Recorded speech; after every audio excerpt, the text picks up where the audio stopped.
এবার আসুন, রাসূল যে দশম হিজরিতে হজটি করেছিলেন, বিদায় হজ, সেটা কি ধরনের হজ ছিল? হজ্জে কিরান ছিল না হজ্জে তামাত্তু ছিল? বেশ কিছু হাদিসিক প্রমাণ, রাসূল হজ্জে কিরান সম্পাদন করেছেন, তিনি কিরানকারী ছিলেন, কষ্ট তিনি করেছেন, আর কষ্ট করে নজির উপস্থাপন করেছেন যে আল্লাহ পাকের জন্য কিভাবে নিজের জীবনটা, নিজের সময়টাকে বিলিয়ে দেয়া যায়।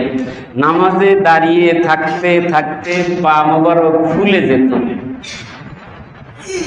এই কষ্টের কি দরকার ছিল তার? হযরত আয়েশা সিদ্দিকা রাদিয়াল্লাহু তাআলা আনহা বলেন, আল্লাহর পয়গম্বর, আল্লাহ পাক তো আপনার অগ্র পশ্চাতের সমস্ত গুনাহ মাফ করার আগাম ঘোষণা দিয়ে রেখেছেন, আপনি কেন কষ্ট করেন? জবাব হাদিসের মধ্যে উল্লেখ আছে, আলাস্তু আন আকুনা আবদান শাকুরা।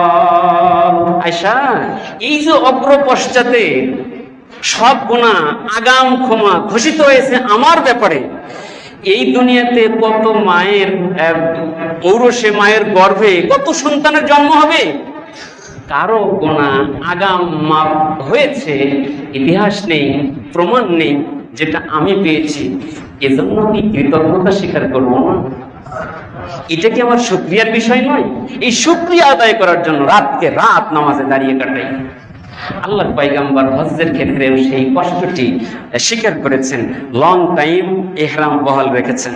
বারহাল আমি আপনাদের উৎসাহ দেই না, তবে ফ্লাইট যদি শেষের দিকে হয়, দুটি পদ্ধতিতে আপনি ইফরাদ আর কিরান করার ঝুঁকি নিতে পারেন। এক নম্বর, ফ্লাইট শেষের দিকে হয়েছে, জেদ্দায় গেছে, অথবা আগেই ফ্লাইট হয়েছে বাট ফ্লাইটটা মদিনায় গেছে এবং মদিনায় দীর্ঘ সময় অবস্থান করবেন এমন সিদ্ধান্ত।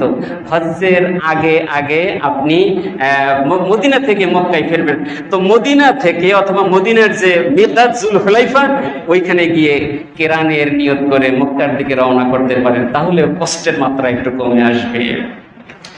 বারহাল আমরা বাংলাদেশ থেকে যাব, আমাদের ফতোয়াটা কি? আমরা বলবো হজ্জে তামাত্তু করতে পারেন, আপনার জন্য অনেকটাই সহজ।